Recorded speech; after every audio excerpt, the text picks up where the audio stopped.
Dr.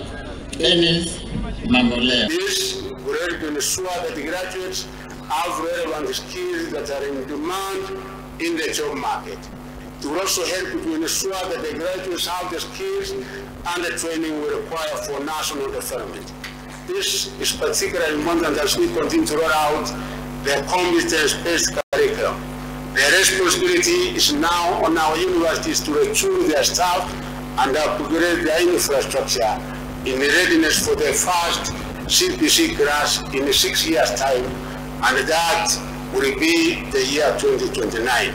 Additionally, in the first supplementary, we were able to allocate some funds to this university, and I'm sure that progressively moving forward in the second supplementary, we should also be able to allocate some more funds to this university, because I've been able to confirm the needs of this great institution.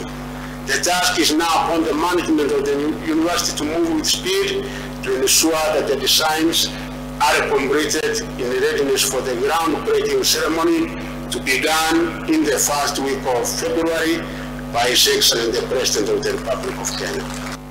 We will also seek to promote the good working relationship between my administration and the university.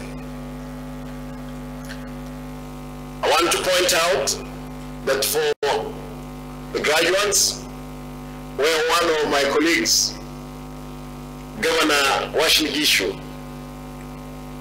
now Dr. Kotimoja, he is called Kotimoja, he is here. He is the Governor Washigishu. Congratulations, my brother. Looking forward for you also to sit in when I'll be doing mine, probably next year. I congratulate all the graduates and advise that you put the skills you have acquired into practice to earn a living and create more network